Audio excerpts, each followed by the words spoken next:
Shalom, salam sejahtera. Renungan malam seiman ditulis oleh Dr. Kathleen Wijaya Kuntaraf dan Pendeta Dr. Jonathan Kuntaraf. Judulnya adalah Tuhan menemui kita dalam kelemahan kita. Tetapi jawab Tuhan kepadaku, cukuplah kasih karuniaku bagimu. Sebab justru dalam kelemahanlah kuasaku menjadi sempurna. Sebab itu terlebih suka aku bermegah atas kelemahanku supaya kuasa Kristus turun menaungi aku. 2 Korintus 12 ayat 9. Sungguh cara Tuhan itu berbeda dengan cara manusia, bukan?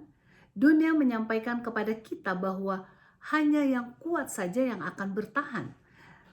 Demikian juga dalam dunia menilai tinggi bagi mereka yang dapat mengurus dirinya sendiri. Oleh sebab itu kita diharapkan untuk melihat kepada kekuatan kita sendiri sebagai sumber sukses. Kita juga diajar agar jangan biarkan orang lain melihat akan kelemahan kita. Namun Tuhan menghargai mereka yang mengakui kelemahan mereka dengan penuh kerendahan hatinya. Hati Tuhan tertuju kepada yang terhina, miskin, dan yang hilang. Kita lihat bagaimana Yesus menggunakan waktunya yang terbatas dan berharga itu dengan WTS, pemungut cukai, orang kusta, dan orang berdosa. Mengapa? Karena kita tidak pernah akan menjadi sempurna tanpa Tuhan. Walaupun keadaan kita yang terbaik sekalipun, kita tetap perlu pengharapan untuk diperbarui. Paulus berkata di ayat inti kita di atas, tetapi jawab Tuhan kepadaku, cukuplah kasih karuniaku bagimu, sebab justru dalam kelemahanlah kuasaku menjadi sempurna. Sebab itu terlebih suka aku bermegah atas kelemahanku, supaya kuasa Kristus turun menaungi aku. Jadi jelaslah kita dapat melihat bahwa pertumbuhan yang benar dan berakibatkan suatu transformasi bukanlah karena akibat pekerjaan kekuatan kita sendiri. Kita sama sekali tidak dapat mengalahkan, mengubah kehidupan kita. Tidak peduli bagaimana kerasnya usaha kita masing-masing. Transformasi itu baru mungkin bila kita mengakui akan kebenaran kelemahan kita. Jadi kita berhenti untuk berusaha dengan kekuatan kita sendiri, menerima kasih yang berkuasa dari Tuhan.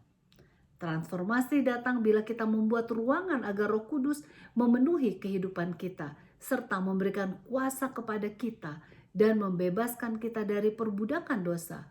Bukan karena kita itu layak atas pertolongannya, melainkan oleh sebab Tuhan mencintai kita. Mazmur 103 ayat 14, sebab dia sendiri tahu apa kita. Dia ingat bahwa kita ini debu. Ini berarti Tuhan tidak mengharapkan kesempurnaan dari kita. Ia sadar bahwa kesempurnaan itu tidak akan dapat tercapai dengan kekuatan kita sendiri. Justru ia mengharapkan kejujuran kita. Sebagai gantinya menilai kekuatan kita, ia menghargai kejujuran kita. Apa yang Tuhan minta dari kita, semuanya dapat kita lakukan. Dan memohonkan agar kita sadar akan kebutuhan kita terhadap kasih karunia-Nya. Dengan cara ini saja kita akan mendapatkan kekuatan dari surga. Ingatlah, bila mana kita mengizinkan kasih yang besar itu untuk bertahan di hati kita, maka kita akan mengalami transformasi kehidupan sehingga memiliki tabiatnya yang kudus. Kiranya ini menjadi pengalaman hidup kita masing-masing. Tuhan Yesus memberkati.